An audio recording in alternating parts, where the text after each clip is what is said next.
स्वागत है आपका एनबीएस पॉडकास्ट के नए एपिसोड में और शुरू करते हैं आज का किस्सा। सतीश और रवि, वैसे तो ये दोनों एक ही साथ नौकरी करते हैं। अब इनका प्रोग्राम बना कि किसी अच्छी और कंपनी में जाएं, अच्छे पैकेज के साथ जाएं। दोनों ट्राई करते हैं किसी दूसरी कंपनी में। किस्मत अच्छी थी, बात बन भी गई, अच्छा पैकेज मिल गया। एक साथ दोनों ने रिजाइन डाला।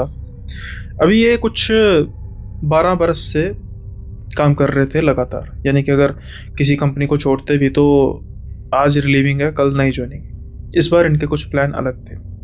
ये सोचते हैं कि भाई क्यों ना हम कुछ दिन की छुट्टियां करें, चिल मारें, ट्रैवलिंग करें, अपने शौक पूरे करें, उसके बाद फिर काम ही है। तो जो फिर इस कंपनी से रिलीविंग के बाद अगली कंपनी में ज्वाइनिंग थी, उसमें फासला था 1 महीने का। ये खूब ट्रैवलिंग करते हैं, हर जगह जहाँ पर इनका जाने की इच्छा थी एक एक दो दो दिन वहाँ पर लगाते हैं।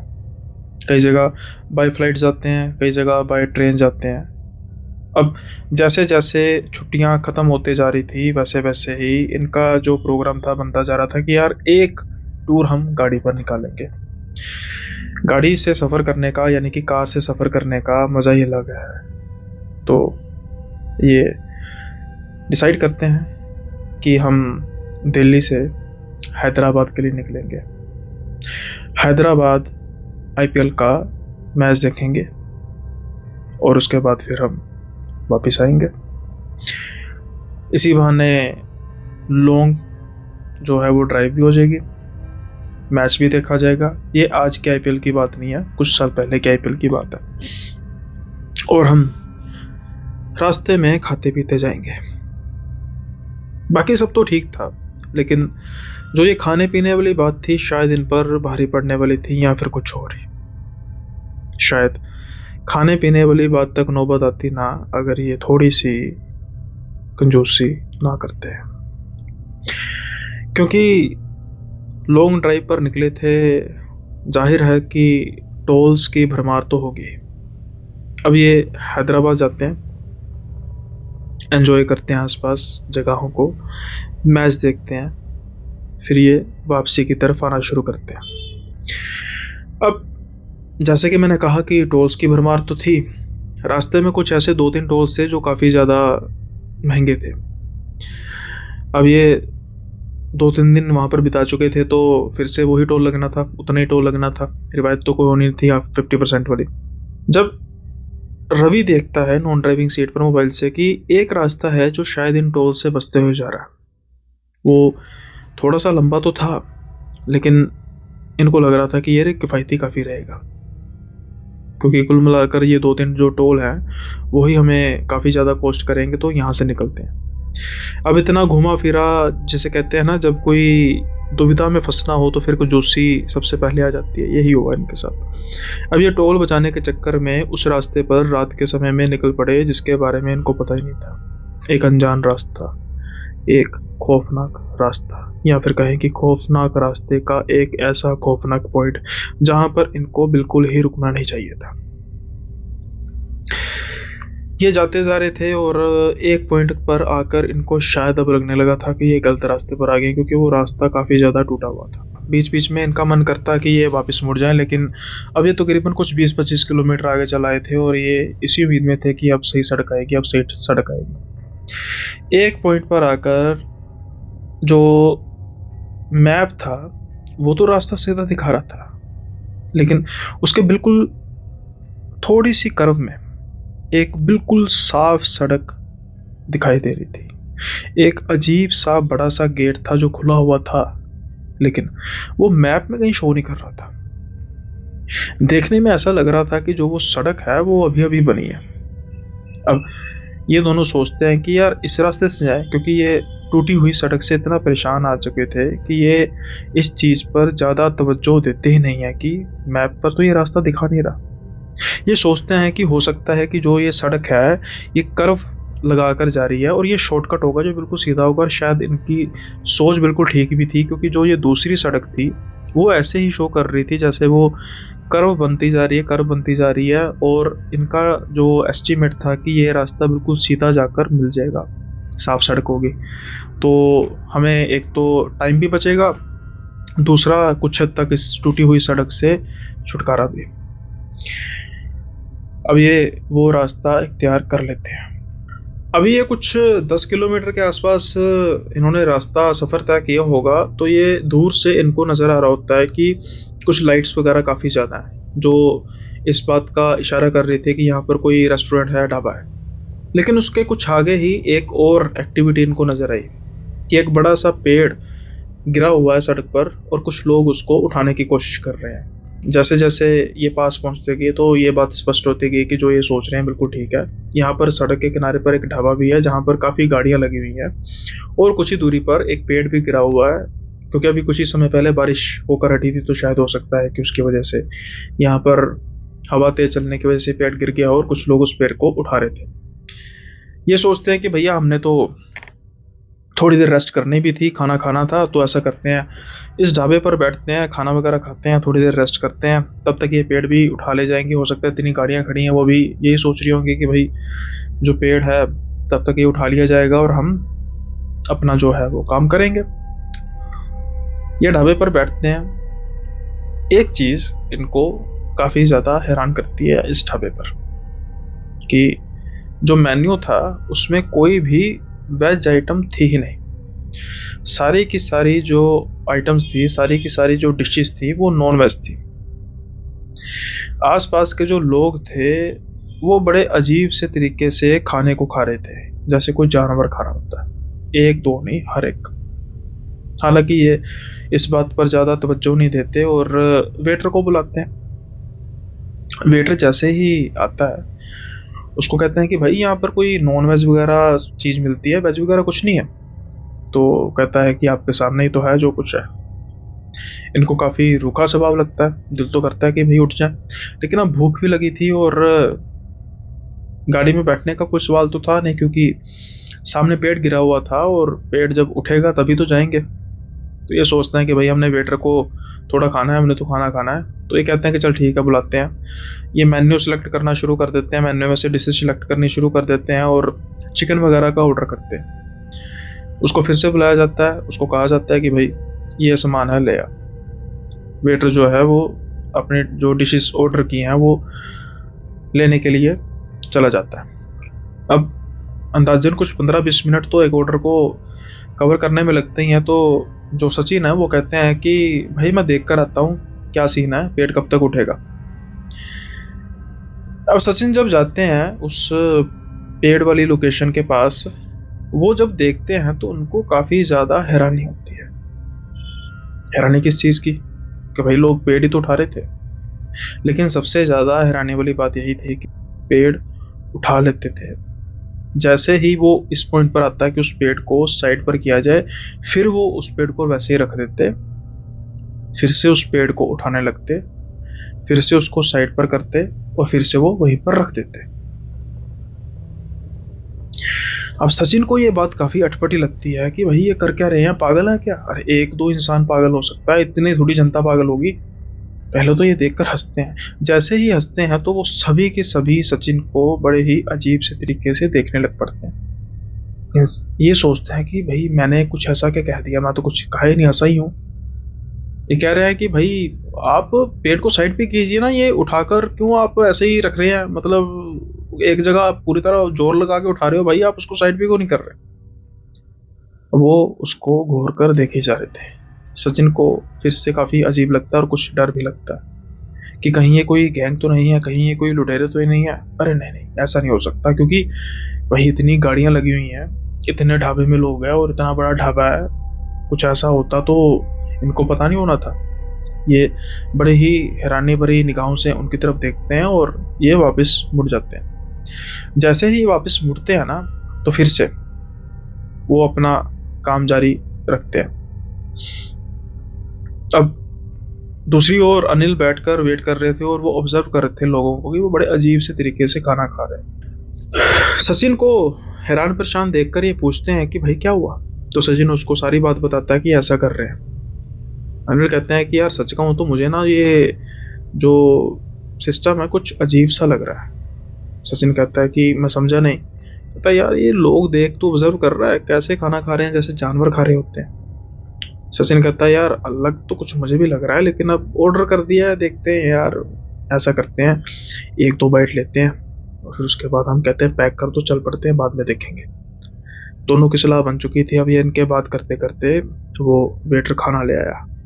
ढका हुआ था किसी कपड़े से, अजीब सा लग रहा था क्योंकि आमतौर पर डिशेस को ढका नहीं जाता, फिर भी होगा सिस्टम कोई।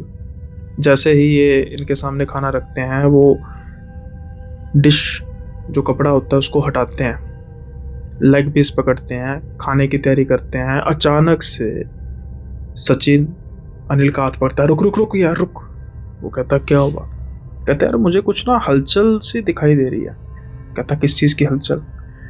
जैसे ही वो चिकन लेग पीस को देखता है तो वहां से कीड़े निकल रहे थे। ये देखकर तो दोनों का दिमाग सकपका जाता है। वो कहता है कि भाई ये क्या है। वो काफी ऊंची सी आवाज में वेटर को आवाज लगाता है और कहता है कि जल्दी आ यार, ये क्या कर दिया। लेकिन हैरानी वाली बात बताऊं क्या थी? इतनी ऊंची आवाज लगाने के बावजूद जो आसपास लोग बैठे थे, जैसे तो उनको इनकी आवाज सुनी नहीं, वो अपने काम में मगन थे। वो कहता है कि भाई ये क्या तूने बना दिया? तो वेटर उनको काफी रूखी सी आवाज में कहता है जो आपने ऑर्डर किया था वही तो बनाया। वो कहता है भाई इसमें कीड़े हैं, देख तुझे कीड़े नजर नहीं आ रहे?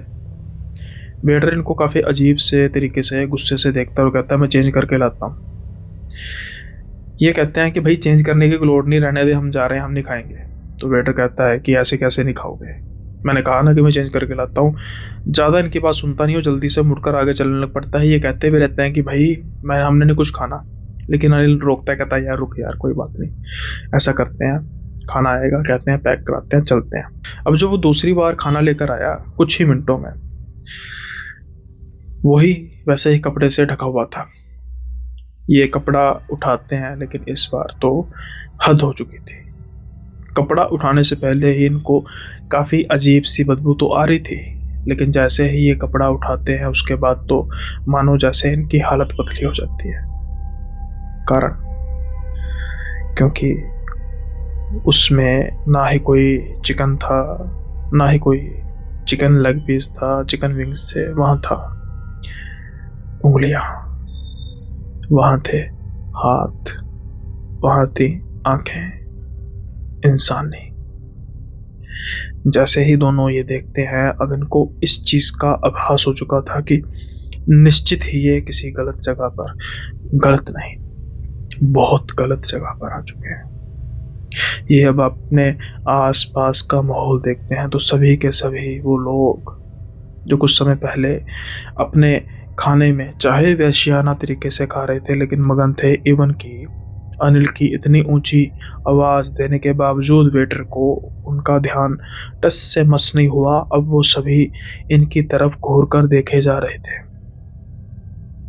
और जब सचिन और अनिल उन प्लेट्स को ध्यान से देखते हैं तो वहां पर भी इंसानी शरीर के टुकड़े थे।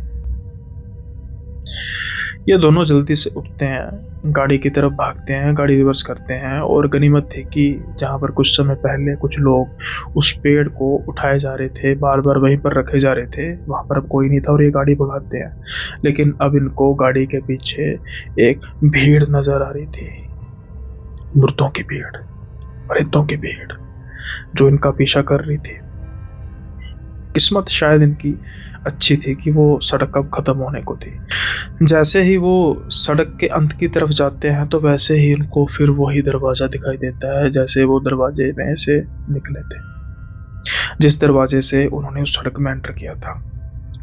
सड़क उस दरवाजे को पार करते ही मानो जैसे सड़क पीछे से गायब हो गई। वो फिर अब टूटी फूटी सड़क पर आ चुके थे। अब इन दोनों की हिम्मत जवाब दे चुकी थी, लेकिन ये जानते थे कि अगर रुके तो जान से जाएंगे। कुछ दूर आगे जाने के बाद इनको एक गांव दिखाई पड़ता है। हालांकि रात का समय था तो गांव तो सारा सुनसान होना ही था, लेकिन किसी तरीके से ये एक बड़े से घर के पास अपनी गाड़ी को रोकते हैं, हिम्मत करके दरवाजा खटखटाते हैं। वहां से एक बुजुर्ग आदमी निकलता है और इनको पूछता है कि भाई क्या हुआ। तो ये कहते हैं कि हम अभी डरे हुए हैं, प्लीज आप हमें अंदर आने दो। तो बुजुर्ग कहता है कि भाई मुझे क्या पता तुम कौन लोग हो। तो ये अपना आईडी कार्ड वगैरह सब कुछ दिखाते हैं कि हम भले लोग हैं, ऐसे ऐसे नहीं है, प्लीज हमें अंदर आने दीजिए। जब अंदर आते हैं तो फिर उस व्यक्ति को ये बात बताते हैं वो व्यक्ति बात सुनकर ज़्यादा हैरान होता नहीं है और वो कहता है कि ये जो इलाका है ना, ये कई बार ऐसी कंप्लेंट्स सुनने को मिली है कि ये भ्रमित करता है। अब कई लोग कहते हैं कि जो इस रास्ते में जाता है वो जिंदा नहीं बचता, लेकिन मैं इन बातों को मानता नहीं हूँ। उसके दो कारण हैं। पहला कारण है कि मैं सामने तुम्हें देख तो रहा हूँ, तुम जिंदा हो, और दूसरी बात कि अगर कोई जिंदा बचता नहीं है तो फिर ये किससे बताता कौन है। इसलिए हाँ, ऐसी बातें सुनने में आती हैं, लेकिन आज तक कभी ऐसा नहीं हुआ कि किसी की जान गई है। लेकिन अगर किसी की जान गई है तो शायद उसका पता कभी लगा ही ना हो, वो गायब ही हो गया हो। जहां तक रही इस रास्ते की बात, तो ऐसा कोई रास्ता बेटा है नहीं। जो तुम रास्ते से आने की बात कर रहे हो वहां पर है खेत, बस और कुछ नहीं। तो फिर क्या कोई ऐसा पोर्टल था जो खुला, जहां पर ये फंसते फंसते बचे, मरते मरते बचे, या फिर इनका वहम? लेकिन जो वहम होता है वो कुछ मिनट्स, कुछ सेकंड्स की खेल होती है, ना कि कुछ घंटों की, जो इनके साथ बीता। आज भी जब ये इस रोड ट्रिप को याद करते हैं तो इनकी सिट्टी बिट्टी गुल हो जाती है। यहाँ तक कि इस वाक़ये के बाद इन्होंने कभी रोड ट्रिप को ऑप्ट ही नहीं किया। जहाँ भी जब ये जाते हैं तो ये पब्लिक ट्रांसपोर्ट से ही जाते हैं, अगर टाइम मिलता है तो। आई होप आज का किस्सा आपको ये पसंद आया होगा। पसंद आया तो लाइक शेयर सब्सक्राइब करना मत भूलिएगा। अब हम बढ़ते हैं अगले किस्से की ओर। अविनाश कहते हैं कि ये बात तब की है जब मेरे दादाजी एक गांव में, अपने गांव में रहते थे, और वो अपने गांव में काफ़ी सम्मानित थे। उसका कारण यह है कि बात 1960 के आसपास की है, और उस वक्त मेरे दादाजी डॉक्टर थे। वो ना ही सिर्फ हमारे गांव में सर्व किया करते थे, बाकी आसपास के गांव के लोग भी वहां आते थे। लेकिन एक अभिशाप, या कह सकते हैं कि एक श्राप ऐसा है कि जो हमें उस गांव में जाने से रोकता है। हमें तो लगा कि शायद अब वो श्राप खत्म हो गया होगा, लेकिन ऐसा नहीं था। काफी वर्षों बाद मैं अपने बेबी बच्चों को लेकर उस गांव में गया था, इस उम्मीद से कि शायद अब बातें खत्म हो चुकी हैं। लेकिन जैसे ही मैंने उसे देखा, मुझे सब याद आ गया कि मेरे पिताजी ने, मेरे दादाजी ने क्या कहा था उसके बारे में, और क्या कहते थे कि वो कभी गांव नहीं जाएंगे। मुझे तो ये था कि हमारा जो पुश्तैनी मकान है उसका काफ़ी सालों से हमने रेंट नहीं दिया, इसी बहाने हम गांव में घूम आएंगे और साथ के साथ ही रेंट भी ले लेंगे। कुछ पुराने लोग हमें जानते हैं, उनसे अपने बच्चों को मिलाऊंगा, उनको दिखाऊंगा गांव का कल्चर कैसा होता है। लेकिन होने को कुछ और ही मंजूर था।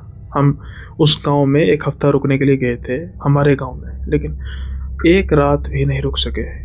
अब ऐसा भी क्या हो गया कि रातों रात हमें वहां से निकलना पड़ा। उसका कारण था कि शायद एक श्राप, जो शायद किसी ने मन ही मन में दिया होगा, और वो हमारे परिवार पर कहर बनकर टूटा। किस्सा तब का है जब दादाजी गांव में डॉक्टर थे। अब जैसा कि मैंने कहा कि ना ही सिर्फ हमारे गांव में बल्कि बाकी गांव के लोग भी वहां पर आते थे उनके पास दवाई लेने। लेकिन उनका एक जो रेगुलर पेशेंट था ना, वो गांव का ही था, या फिर यूं कहें कि बस हमारे गांव के बिल्कुल पास के मकान, यानी कि हमारे एडजॉइनिंग में जो घर था वहीं का। और शायद उनका सबसे रेगुलर और सबसे खूंखार मरीज भी वही था। मेरे दादाजी और मेरे पिताजी बताते हैं कि वहां पर एक लड़का रहता था जो मेंटली तौर पर काफी अपसेट था, यहाँ तक कि उसको जानवरों वाले पिंजरे में बंद रखा जाता था। अब ये जमाना तब का है जब कोई बामुश्किल, कैमरे भी बामुश्किल ही मिलते थे, तो ऐसा तो नहीं है कि कोई फोटो खींचेगा, सोशल मीडिया तो था नहीं कि उसको जस्टिस मिलेगा। जैसा तैसा भी था, ऐसे लोगों के लिए अस्पताल होता है, ना कि पिंजरा। शायद यही श्राप जो मन ही मन में था उसको मिलता था इनके दादाजी को भी, क्योंकि जब भी वो आउट ऑफ कंट्रोल होता, जब भी उसको दिक्कत होती, तो इनके दादाजी को बुलाया जाता उसको इंजेक्शन लगाने के लिए, नींद की, रेस्ट का इंजेक्शन लगाने के लिए। और जब वो उसको इंजेक्शन लगाया जाता तो वो काफ़ी तड़फता और दादाजी को काफ़ी गालियाँ निकालता, काफ़ी अपशब्द बोलता। दादाजी इस बात को सोचकर छोड़ देते कि भैया मेंटली अपसेट है, क्या कहा जा सकता है, तो वो कोई ज़्यादा बात करते नहीं। लेकिन शायद वो अपशब्द, वो गालियाँ या वो बद्दुआएँ लगनी शुरू हो चुकी थी। मेरे दादाजी के 5 बेटे थे। मेरे दादाजी खुद 3 भाई थे जो उसी मकान में रहते थे, बहुत बड़ा मकान था। ये जो मकान था वो होली सोली था मेरे पिताजी के नाम पर, क्योंकि जो आसपास की ज़मीनें थी, काफ़ी ज़्यादा ज़मीनें थी, वो प्रॉपर्टीज़ पहले ही बाँट दी गई थी दादाजी द्वारा, ताकि किसी तरीके का कोई झगड़ा ना हो, तो जो घर था वो हमारे हिस्से में आता था। अब उस लड़के के साथ ऐसा भी क्या हुआ। एक दिन सुबह-सुबह किसी रोने की आवाज़ तो नहीं आ रही थी। शायद उसके जाने से कोई दुखी नहीं था उसके घर वाला। बस भीड़ थी जमा, क्योंकि वो लड़का अब इस दुनिया में नहीं रहा था। अभी कल ही तो दादाजी ने इंजेक्शन लगाया था। सुबह वो उठा नहीं। जल्दी-जल्दी में अंतिम संस्कार की तैयारी की जाती है और अंतिम संस्कार होता है। लेकिन असली खेल तो अब शुरू होना था। क्योंकि जब वापिस आया जाता है तो सभी के सभी लोग थर-थर काँपते हैं। कारण वो लड़का जिसको कुछ ही समय पहले ये चिता की आग पर जलने के लिए छोड़कर आ चुके थे, वो उस घर के गेट के सामने खड़ा हुआ इनकी तरफ देखकर हंस रहा था। ठीक वैसे ही जैसे वो जब अपने पागलपन के दौर में आता था तो हंसता था। शाम का समय था, अंधेरा होने को था। हर एक ने नज़ारा देखा और जिसने भी देखा वो बस सन का सन रह गया। और तो और वो लड़का इनकी आंखों के सामने ही देखते देखते गायब हो गया। उसके बाद शुरू हुआ कहर मौतों का कहर, एक अजीब से तरीके की मनहूसियत का इस गांव में। क्योंकि अब शुरू में वो रात को हंसने की आवाजें सारे गांव की गलियों में गूंजती थी, और फिर उसके बाद एक घर में रोने की आवाजें, और वो घर उस लड़के का था। उस लड़के का परिवार भी काफी बड़ा था और घर भी उतना ही बड़ा था। उस लड़के के 6 भाई थे। उसके पिताजी अपने भाइयों के साथ ही रहते थे जो 5 थे, और दादाजी थे, दादी जी भी थे। काफ़ी बड़ी वंशावली थी, काफ़ी बड़ा परिवार था। लेकिन अब कुछ महीनों के अंतराल के बाद उस घर में मौतें होने लग पड़ी। कभी कोई बच्चा मर जाता, कभी कोई बड़ा मर जाता, कभी कोई औरत मर जाती। बात यहाँ तक आ चुकी थी कि ये बात ज़्यादा सहन ना करते हुए वो घर छोड़कर ही चले गए। जैसे ही उन लोगों ने वो घर छोड़ा, उसके बाद कभी कोई मौत की खबर वहाँ से सुनाई नहीं दी जहाँ पर भी वो गए थे। लेकिन वो चीज़ अब हमारे घर में आ चुकी थी। वो मौतों का सिलसिला हमारे घर में शुरू हो चुका था, इसलिए हमें भी वो घर छोड़कर जाना पड़ा। इस सारे के सारे श्राप में मेरी दादी जी की मौत हुई, मेरे 2 चाचा जी की मौत हुई।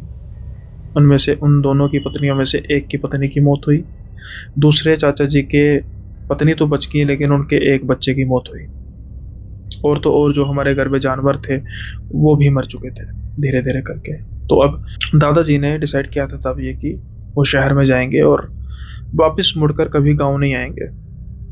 लेकिन मैं शायद इस बात को भूल चुका था, क्योंकि मेरे दादाजी पिताजी के द्वारा ये बात बार बार कही गई थी कि कभी भी मत आना। बात है 2000 के आसपास की, जब मैंने डिसाइड किया कि मेरे बच्चे जो हैं अब धीरे धीरे बड़े हो रहे हैं, और ये बात भी काफ़ी पुरानी हो चुकी है। शहर में रहने के कारण कहीं ना कहीं मैं इन बातों को अब मानता भी नहीं था। मैं सोचता था कि हो ना हो ये जो बातें हैं ये दकियानूसी हैं। ऐसे ही कुछ दिक्कत परेशानी हुई होंगी, कुछ नेचुरल डेथ हुई होंगी, और ये माना गया कि ये उस लड़के का किया धरा। हम जाते हैं, गांव के लोग देखकर खुश तो होते हैं, लेकिन उनके चेहरे पर चिंता के निशान साफ तौर पर नजर आ रहे थे। जो ये बार बार कह रहे थे कि आपको शायद यहाँ पर आना नहीं चाहिए था। जो रेंट पर रह रहे थे, जैसा मैंने कहा कि घर काफ़ी बड़ा था, तो हमने उसको पहले ही बता दिया था कि हम आ रहे हैं। अब रात को हम सभी एक ही कमरे में सो रहे थे। अचानक से सबकी नींद खुलती है एक आवाज़ से। वही पागलों की तरह हंसने की आवाज़। अब मैंने तो ये आवाज़ पहली बार सुनी थी, क्योंकि जब ये सभी वाक़ये हुए थे तब तो मैं था भी नहीं। मेरे मेरा जन्म जो है वो काफ़ी देर बाद हुआ। मेरे पेरेंट्स में कॉम्प्लिकेशंस थे, जिसकी वजह से मेरे चाचा वगैरह के बच्चे तो पहले हो चुके थे, लेकिन मेरा जन्म काफ़ी देर के बाद हुआ, तो तब मैं तो अस्तित्व में था ही नहीं। लेकिन जैसे ही वो आवाज़ हम सभी सुनते हैं, हमारे रोंगटे खड़े हो जाते हैं। इतनी ऊंची आवाज़ हमें डराने के लिए काफ़ी थी। मैं नीचे भागा जाता हूँ, दरवाज़ा खटखटाता हूँ, उनको उठाता हूँ और पूछता हूँ कि ये आवाज़ कहाँ से आ रही है। लेकिन वो सभी कह रहे थे कि हमें तो किसी तरीके की कोई आवाज़ ही नहीं आई। मैं कहता हूँ कि मेरा दिमाग थोड़ी ख़राब है, इतनी ऊंची आवाज़ सुनकर तो सारा गांव ही उठ जाए और आपको आवाज़ ही नहीं। वो कह रहे हैं हम सच में कह रहे हैं कि हमें किसी तरीके की कोई आवाज़ नहीं आई।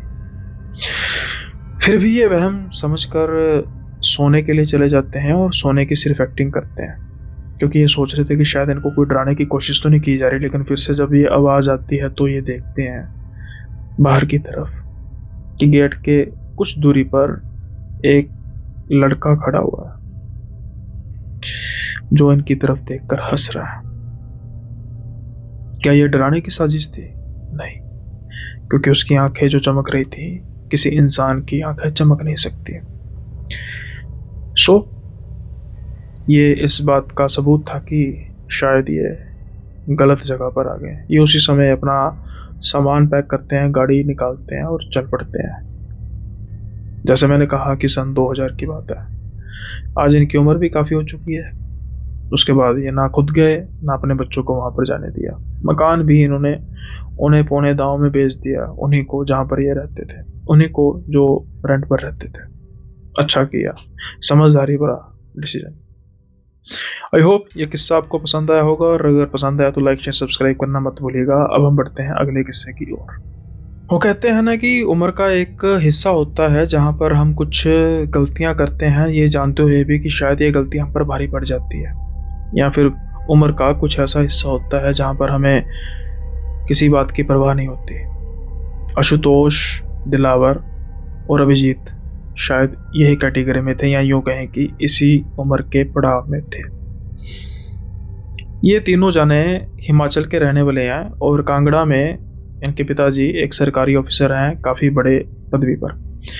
अब इनका आशुतोष का जो है वो मकान तैयार हो रहा होता है, बनकर तैयार हो जाता है, तो साथ में एक बहुत बड़ी गाड़ी भी ली जाती है। आशुतोष और दिलावर ये दोनों जाने तो इनका तो एक किस्म का फैमिली रिलेशन है।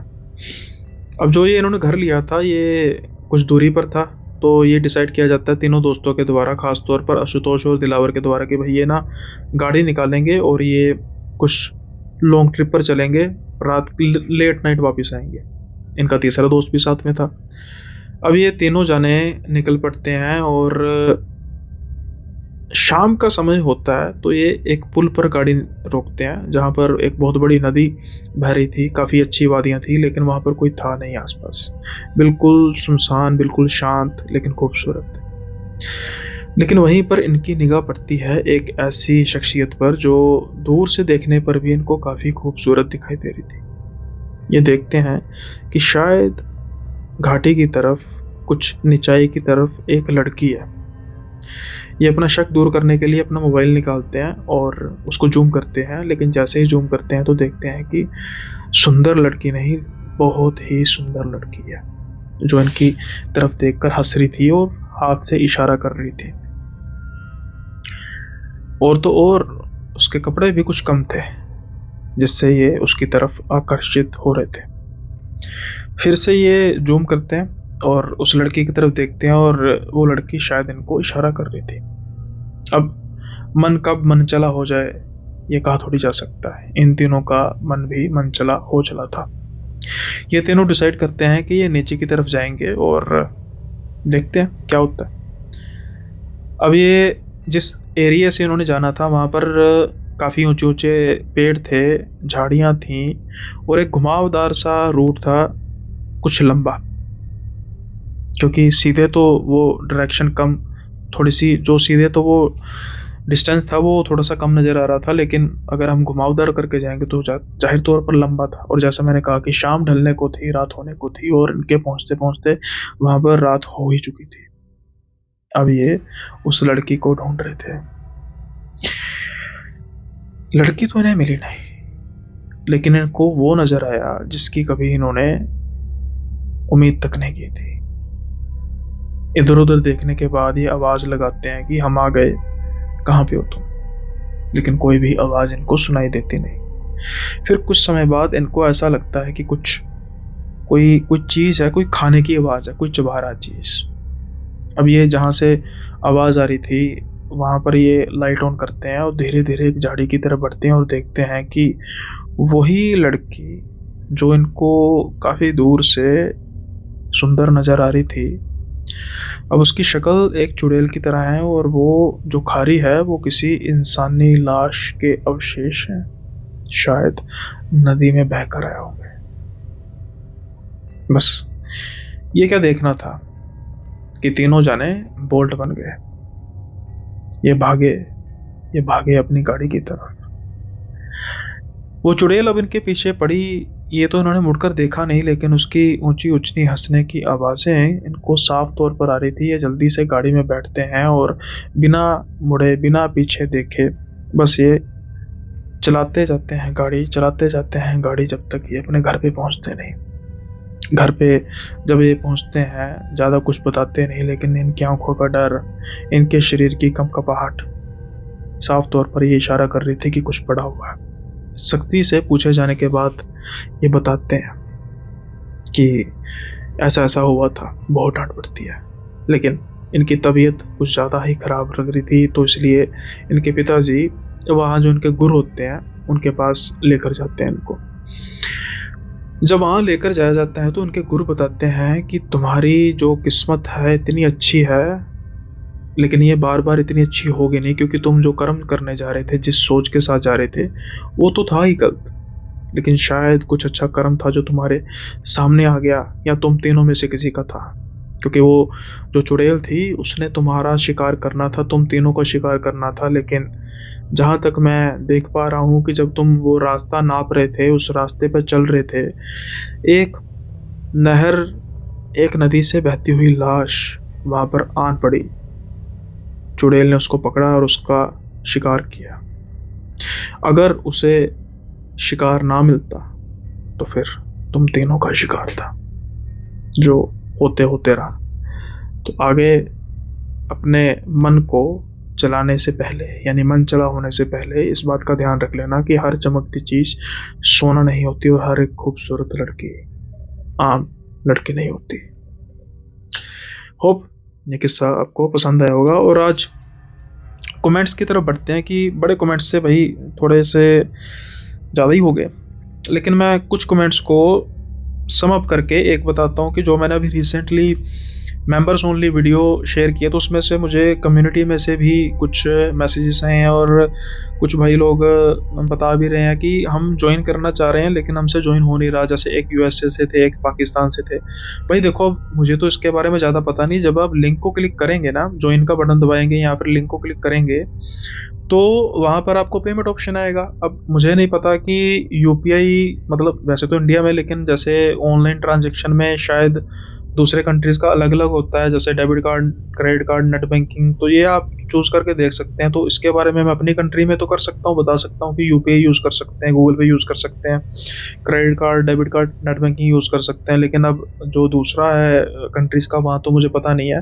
हाँ, एक छोटी सी चीज़ जो है मैं आपको रिकमेंड कर सकता हूँ कि जो भी ट्राई कर रहे हैं ज्वाइन करने की, एक तो जिन्होंने ज्वाइन कर लिया वो कमेंट में बता सकते हैं कि उन्होंने कैसे ज्वाइन किया। और अगर फिर भी कोई दिक्कत आ रही है तो आप एक काम कर सकते हैं कि यूट्यूब पे देख सकते हैं, लेट्स से कि how to join some channels membership in India, in Pakistan, in other country, जो भी आप कंट्री में रहने वाले, तो वहाँ पर आपको अनेकों ट्यूटोरियल मिल जाएंगे कि ऐसे ऐसे ज्वाइन कर सकते हैं। तो आपके लिए भी ईजी हो जाएगा। अब हम बढ़ते हैं। एक माइक प्रॉब्लम, मुझे समझ नहीं लग रही, मुझे मेरे हिसाब से जब मैं एडिट करता हूँ मुझे माइक में किसी भी तरीके की नॉइस नहीं आती। तो एक जैसे अपने भाई हैं, मुझे उन्होंने व्हाट्सएप भी किया, मैं पूरा मैसेज तो नहीं पढ़ूंगा द रीज़न की वो लंबा सा मैसेज हो जाएगा। तो ये अपने मद्दी जी हैं बेंगलोर से, इन्होंने भी कहा है, तो शायद इनका ही ये दूसरा जहाँ पे इन्होंने कमेंट किया है, तो इन्होंने माइक की बात की है। अब थोड़ा सा मुझे प्लीज़ आप बताइएगा कि भाई माइक की किस किस को प्रॉब्लम आ रही है, किस किस को नई प्रॉब्लम लग रही। शायद मद्दी जी नहीं है, इन्होंने तो अपने इंसिडेंट्स के बारे में कहा है कि मैं आपको बताऊंगा। एक मंड है @मंड555, इन्होंने कहा है कि माइक चेंज करो। भाई माइक तो मैं चेंज कर दूंगा, लेकिन मुझे समझ नहीं लग रही कि हर एक को प्रॉब्लम हो तो सभी ये दिक्कत करें, कईयों को आ रही है। अब मुझे नहीं पता कि क्या दिक्कत है। माइक चेंज करने में कोई प्रॉब्लम नहीं, वो हो भी जाएगा। इसके अलावा लाइटिंग को लेकर अच्छा रिस्पॉन्स है, कईयों का है कि पर्पल शो कर रही है, कुछ है, वो थोड़ा धीरे धीरे भाई इवॉल्व होता रहेगा, आपको थोड़ा सा साथ देना पड़ेगा। वहीं दूसरी ओर कुछ जो अप्रिसिएशन के कमेंट्स हैं वो मुझे मिल रहे हैं, जो स्टोरीज हैं वो भी दिन ब दिन निखरती जा रही हैं। Thank you for that. And इसके अलावा एक भाई कह रहे हैं कि नहीं सुनील सर, यूट्यूब प्रीमियम वाले लोग आपके वीडियोस देखेंगे तो एड्स वाले लोगों से ज़्यादा रेवेन्यू मिलेगा, ये सुहेल बोल रहे हैं। सुहेल भाई ऐसा होगा तो अच्छी बात है, लेकिन मुझे इसका पता नहीं है इसके बारे में ज़्यादा कि प्रीमियम का क्या सिस्टम होता है। हम तो खुद पे करते हैं 149 rupees per month Indian rupees में, तो इससे ज़्यादा मुझे नॉलेज नहीं है। अगर ऐसा होगा तो ठीक है, वैसे तो ओवरऑल अच्छा पैकेज है भैया। आप कोई भी वीडियो बिना किसी ऐड के देखेंगे। जैसे मैं ड्राइव ज़्यादा ड्राइव पर रहता हूँ, तो भाई मैंने जब सॉन्ग सुनने होते हैं, मोबाइल की जो वो है स्क्रीन है, उसको ऑन तो रखा नहीं जा सकता, गाड़ी में इतनी एग्जॉस्ट होगी उसकी बैटरी, तो मैं तो ऑफ करता हूँ स्क्रीन, क्योंकि उसमें भी फिर भी चलता रहता है विदाउट एड्स। वहीं शायद मुझे पहले इस बात को कर देना चाहिए था, मेरी नालायकी है कि आज जो मैं ये वीडियो शूट कर रहा हूँ, एक बड़ी ही दुखदाई घटना जो पेश आई है। जो पहलगांव में कुछ राक्षसों ने मासूम टूरिस्टों को अपनी गोली का निशाना बनाया, वो भी धर्म पूछकर। इससे ज्यादा बड़ी शर्मनाक बात क्या हो सकती है। अगर इतना ही गोली चलाने का शौक है तो उसके सामने गोली चलाने की हिम्मत करो जिसके पास भी पिस्तौल है। फिर पता लगेगा कि मुकाबला होता क्या है। निहत्थे लोगों को मारना, ये किस बात की बहादुरी है, जरा ये तो बताओ। मैं उम्मीद करता हूँ कि कोई भी इंसान अपने धर्म पर यह बात नहीं लेगा, लेकिन एक सोचने वाली बात है कि ऐसी भी क्या बात है। बहुत ही शर्मनाक बात है। उम्मीद है कि देश दुनिया में जो जो भी इंसानियत में यकीन रखता है वो इस वाक्य को कंडेम करेगा, और ऐसी सोच को भी जो दूसरे धर्म को सोचती है कि इनको जिंदा रहने का कोई हक नहीं है इस संसार में। परमात्मा ने जितने भी धर्म बनाए हैं कुछ सोचकर बनाए हैं। हर एक धर्म का अस्तित्व है तो उसका एक कारण है, उसका एक टारगेट है, उसका एक मिशन है, लेकिन फाइनल टारगेट तो इंसानियत ही है ना, जो हर एक धर्म सिखाता है। तो जरा सोचिए कि क्या कुछ हम गलत कर रहे हैं, क्या कुछ कुछ ये विकृत मानसिकता के लोग गलत कर रहे हैं। और ये कोई कंट्री स्पेसिफिक नहीं है। और यहाँ पर अगर कोई ऐसी बात करेगा जी कश्मीर में ऐसा हो रहा है लोगों के साथ, तो ये ऐसी बुलशिट अपने पास ही रखो। मैं खुद कश्मीर होकर आया हूँ कुछ साल पहले, जिसे कहते हैं ना ग्राउंड रिपोर्ट। तो ग्राउंड रिपोर्ट में कुछ ऐसा था नहीं कि लोग बड़े वहां पर दुखी हैं। हर एक वहां का जो बाशिंदा है वो टूरिस्ट को बड़ा अच्छा ट्रीट करता है। हाँ, कुछ परेशानियां हैं, कुछ दिक्कत हैं, लेकिन वो पॉलिटिकल है ना कि कोई रिलीजन स्पेसिफिक है। ना कोई वहां मैंने कोई ऐसी मस्जिद नहीं देखी जिस पर ताला लगा हो, कि जहां पर किसी को इबादत करने से रोका गया हो। वहां पर हर एक टूरिस्ट को अच्छा फील गुड कराया जा रहा था। कुछ जैसे मैंने कहा कि इख्तिलाफ थे, लेकिन ऐसे नहीं थे कि जिससे कुछ बड़ा बवाल हो सके। तो वहाँ के लोग खुश हैं। तो जो लोग ये सोचते हैं कि कश्मीर के लोगों को अन्याय हो रहा है, तो वो जरा अपने इलाके के कश्मीर में भी देखें कि क्या हो रहा है, कहाँ पर इतने मास प्रोटेस्ट हुए हैं। तो ये जो हिपोक्रेसी है, कृपया करके इसको बंद कीजिए, शांति से रहें और रहने दें। मैं तो ये कहूँगा। मैं उम्मीद करता हूँ कि मैं इसमें कुछ वही ऐसा नहीं करूँगा कि कमेंट में लिखिए, कमेंट में प्रार्थना कीजिए। आपके कमेंट में प्रार्थना करने से ऐसा नहीं है कि कुछ मतलब, बस मन में कीजिए उन सब के लिए प्रार्थना जो इस शर्मनाक, इस कायरतापूर्ण जो वाक़या हुआ इसमें उन्होंने अपने प्राण गँवा दिए, और जो ये चूहे बिलों में छुपकर बैठे हुए हैं, जल्दी ही इनको इनके अंजाम तक पहुँचा दिया जाएगा। इसी उम्मीद के साथ आज का जो एपिसोड है इसको यहीं पर ख़त्म करते हैं। जल्दी मिलेंगे अगले एपिसोड में नए किस्सों के साथ। तब तक के लिए बाय बाय, अपना ख्याल रखिएगा।